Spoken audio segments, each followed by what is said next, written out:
আসসালামু আলাইকুম ভিউয়ার্স, সবাইকে আমার চ্যানেলের পক্ষ থেকে স্বাগত জানাচ্ছি।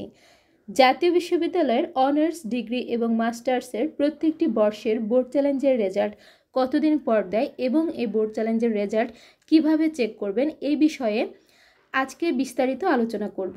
তো অনেকে কমেন্ট করে জানতে চেয়েছেন অনার্স তৃতীয় বর্ষের বোর্ড চ্যালেঞ্জের রেজাল্ট কবে দিবে, ডিগ্রি প্রথম বর্ষের বোর্ড চ্যালেঞ্জের রেজাল্ট কবে দিবে, এছাড়া অনার্স চতুর্থ বর্ষে যে বোর্ড চ্যালেঞ্জ সংক্রান্ত নোটিশ এসেছে এই বোর্ড চ্যালেঞ্জ করার কতদিন পর রেজাল্ট দিবে।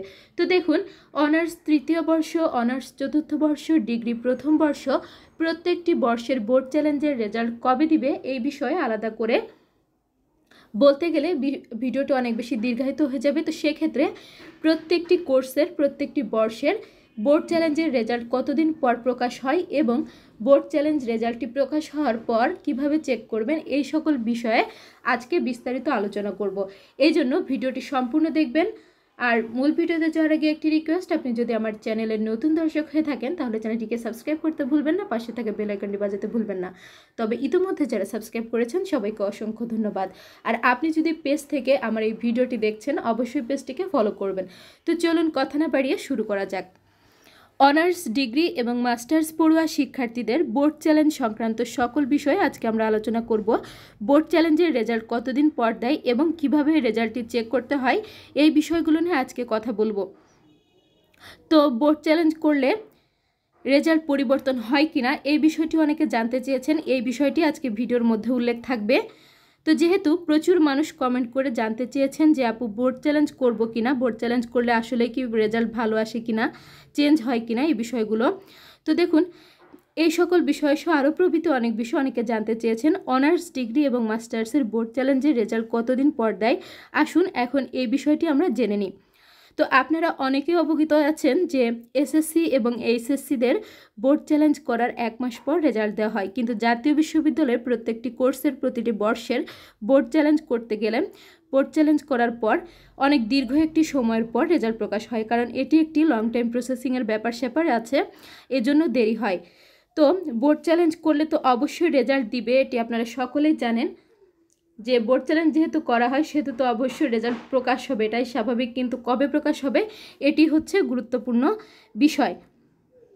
তো দেখুন, এমন অনেক সময় হয়, বেশিরভাগ সময় এটাই হয়ে থাকে যে বোর্ড চ্যালেঞ্জ করলেন কিন্তু বোর্ড চ্যালেঞ্জের রেজাল্ট আসার আগে কিন্তু ফর্ম পূরণের ডেট চলে আসে, অর্থাৎ ফর্ম পূরণের নোটিশ চলে আসে। তখন আপনি কি করবেন? ফর্ম ফিল আপ করবেন নাকি বোর্ড চ্যালেঞ্জের রেজাল্টের জন্য অপেক্ষা করবেন? এই বিষয়টি নিয়ে আমি প্রচুর কমেন্ট পেয়েছি। তো দেখুন, এই বিষয়টি ক্লিয়ার করি যে আপনার বোর্ড চ্যালেঞ্জের রেজাল্ট প্রকাশ হওয়ার আগেই যদি আপনার পরবর্তী বর্ষের ফর্ম পূরণের নোটিশটি চলে আসে তখন আপনি কি করবেন? তখন আপনি দ্বিধাদ্বন্দ্বে পড়বেন না, হতাশাগ্রস্ত হবেন না, অবশ্যই কিন্তু ফর্ম পূরণ করে ফেলবেন। কারণ আপনি যদি ফর্ম পূরণ না করেন আপনি পরবর্তী বছর থেকে বা পূর্ববর্তী বছর থেকে কিন্তু পিছিয়ে যাবেন, একটা বছর কিন্তু আপনার লস হবে। তাই বোর্ড চ্যালেঞ্জের রেজাল্টের অপেক্ষা না করে অবশ্যই ফর্ম পূরণ করে ফেলবেন। বোর্ড চ্যালেঞ্জ করলে রেজাল্ট একটু বেশি দেরিতেই প্রকাশ হয়, এই ধরুন 1 মাস পর, 2 মাস পর, 2.5 মাস পর বা 3 মাস পর, এমনকি অনেক সময় 3 মাসের অধিক সময়ও লেগে যেতে পারে। তো এখন একটি ইম্পর্টেন্ট কথা বলি যে আসলে দেখুন, এটা আমার ব্যক্তিগত মতামত, জাতীয় বিশ্ববিদ্যালয় কর্তৃপক্ষ এত কিছুই সংস্কার করছেন। তো আপনারা যারা শিক্ষার্থীরা রয়েছেন এই বিষয়টি উল্লেখ করবেন যে ডিগ্রি, অনার্স, মাস্টার্স প্রত্যেকটি কোর্সের প্রতিটি বর্ষের বোর্ড চ্যালেঞ্জের রেজাল্টটি যেন 1 মাসের মধ্যে প্রকাশ করা হয়। এসএসসি, এইচএসসিদের মতো সর্বোচ্চ 1 থেকে 1.5 মাস সময় যেন তারা নেয়। আর বোর্ড চ্যালেঞ্জের রেজাল্ট প্রকাশের পর যেন পরবর্তী বর্ষের ফর্ম ফিল আপের নোটিশটি আসে, এতে করে শিক্ষার্থীরা হতাশার মধ্যে পড়বে না, দ্বিধাগ্রস্ত হবে না। তো আশা করি বিষয়গুলো বুঝতে পেরেছেন। তো এখন আপনাদেরকে দেখাবো যে বোর্ড চ্যালেঞ্জের রেজাল্ট প্রকাশ হলে আপনার বোর্ড চ্যালেঞ্জের রেজাল্টটি কীভাবে দেখবেন। তো আসুন এখন আমরা বোর্ড চ্যালেঞ্জের রেজাল্টটি দেখি। আপনারা স্ক্রিনের উপরে দেখতে পাচ্ছেন যে nu.ac.bd, এই লিঙ্কে ক্লিক করে জাতীয় বিশ্ববিদ্যালয় মেন ওয়েবসাইটে প্রবেশ করবেন। আমরা এখন জাতীয় বিশ্ববিদ্যালয় মেন ওয়েবসাইটে আছি। এখন যদি মনে করেন যে আপনার এখন ডিগ্রি প্রথম বর্ষ বা অনার্স তৃতীয় বর্ষের, আমরা মনে করি সাপোজ এটি ধরেন যে অনার্স তৃতীয় বর্ষের বোর্ড চ্যালেঞ্জের রেজাল্ট প্রকাশ হয়েছে, এখন আপনি কিভাবে দেখবেন? তো চলুন এখন আমরা দেখি যে কিভাবে দেখা যায় অনার্স তৃতীয় বর্ষের বোর্ড চ্যালেঞ্জের রেজাল্টটি। এখানে দেখুন রেজাল্টস নামে একটি অপশন আছে, এই অপশনে ক্লিক করবেন। একটু সময় নিচ্ছে। এখানে অপশনে ক্লিক করার পর যেহেতু অনার্স চতুর্থ বর্ষের রেজাল্ট প্রকাশ হয়েছে, এইরকম একটি ইন্টারফেস আপনার সামনে আসবে। তখন আপনি কি করবেন, ভয় পাবেন না, হতাশ হবেন না। এখানে দেখুন নিচের দিকে দেখুন রেজাল্টস আর্কাইভ নামে একটি অপশন আছে, এখানে ক্লিক করবেন। ক্লিক করার পর এইরকম একটি ইন্টারফেস আপনার সামনে চলে আসবে। আসার পর এখন লাস্টে দেখুন অন ক্যাম্পাসের নিচে রিক্রুইট নিয়ে রেজাল্ট বাইরে দাঁত ভেঙে গেছে, এটার উপর ক্লিক করবেন। ক্লিক করার পর এরকম একটি ইন্টারফেস আপনার সামনে আসবে। তখন আপনি এক্সামিনেশন নেম, এটা দেখি কি কি আছে।